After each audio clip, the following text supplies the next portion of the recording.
Tout d'abord, bonjour à tout le monde. Merci d'être venu ici. On a maintenant eu une bonne discussion avec Madame la Présidente, que je remercie d'être aujourd'hui ici à Luxembourg. Tout d'abord, ce n'est pas la première fois qu'elle est ici, parce que je me rappelle, il y a en 2020, lorsqu'elle a été élue, le Luxembourg était sa première étape dans la visite du Parlement européen. On était très contents à l'époque de l'accueillir ici. C'est la même chose aujourd'hui. Madame la Présidente, faites un tour des pays européens dans le cadre de la pré-campagne pour les élections européennes, simplement pour expliquer l'Europe et pour parler aux citoyens, pour parler aux électeurs et pour essayer de persuader autant d'électeurs que possible de participer à la démocratie européenne, à cette grande aventure qu'est en fait la démocratie européenne, et surtout également pour parler des valeurs que nous partageons tous ensemble. Donc nous le remercions d'avoir fait également ce tour ici au Luxembourg. On a eu en haut une très bonne et une très belle discussion sur de nombreux sujets européens. Les députés lui ont posé beaucoup de questions, pas toujours faciles à répondre, mais elle a fait ça avec un grand brio, des questions passant sur la conférence de l'Europe, sur l'élargissement de l'Europe, sur le futur européen, sur tout un certain nombre de questions sur l'autonomie européenne, toutes des questions qui nous préoccupent tous aujourd'hui. Je passe maintenant la parole à Madame la Présidente pour vous donner les explications nécessaires. Merci, cher Claude, merci de m'avoir accueilli encore une fois, mais maintenant dans ta nouvelle fonction comme président du Parlement luxembourgeois. C'est vraiment un plaisir d'être ici encore une fois, avant les élections européennes en juin, où je suis en train de visiter tous les États membres.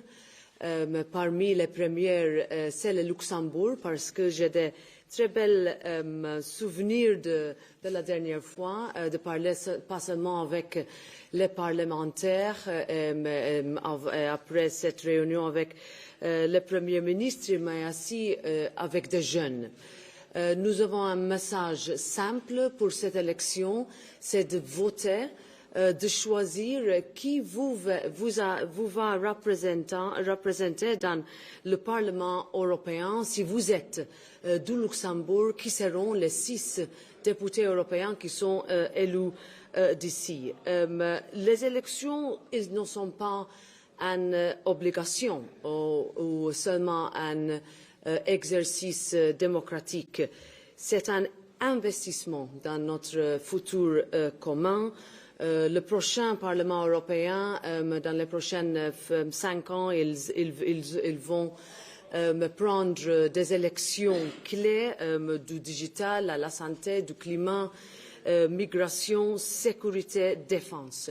Alors, vous avez le pouvoir de choisir la direction de l'Union européenne quand vous allez voter le 9 juin pour avoir votre voix représentée là. Alors, avec le président, les membres du bureau et les membres du comité des affaires étrangères européens, coopération et investissement, nous avons aussi discuté l'importance de lutter contre la désinformation et aussi d'être sûr que nos élections ne seront pas victimes des attaques sur la résilience que nous avons trouvée pendant les dernières 5 années, malgré tous les défis que nous avons eus. Mais je suis sûre qu'on peut aller avec une voix forte aussi au centre de l'Europe, qui se trouve aussi à Luxembourg, d'aller et avoir les prochains 5 ans qui seront dans de notre priorités qui sont très fortes pour nous. Okay. Thank you. So, il y a des questions? Si vous avez des questions à poser, n'hésitez. Okay, the civil servants of the EU Parliament in Luxembourg, they recently complained about high posts being occupied by candidates from Brussels and not from Luxembourg. So what are you going to do about the attractiveness of the site of Luxembourg? Thank you. Our obligation towards Luxembourg and our presence here is one that we are extremely committed to. And I say this not just on my behalf and my colleagues who lead the European Parliament, but also on behalf of the administration of the European Parliament. We have taken great care, especially throughout the past years, of investment in a new building here, which has really showcased our need to increase our presence.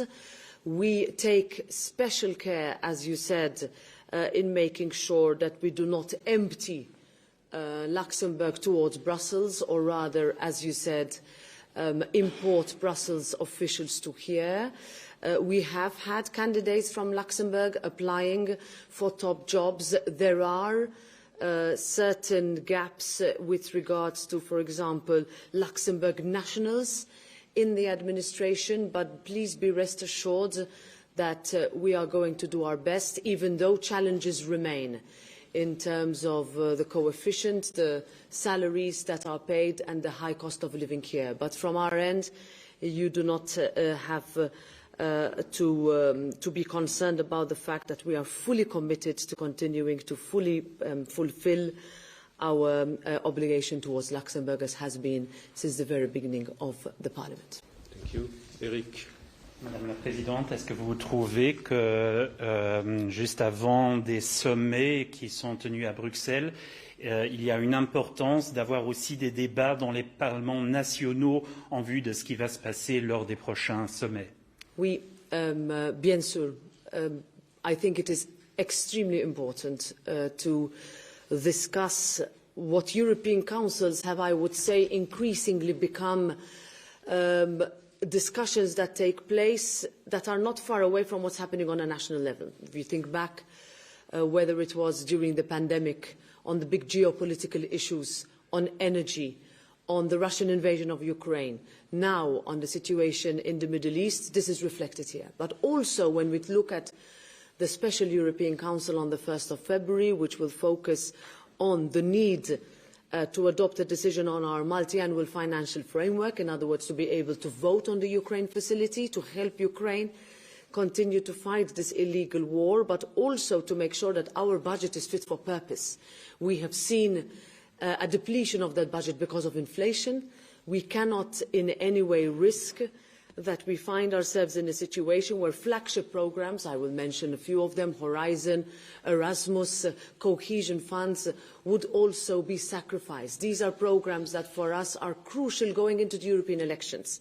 And I am sure that these are discussions that take place on a national level and will be taken to the European level in Brussels, just next door, next week.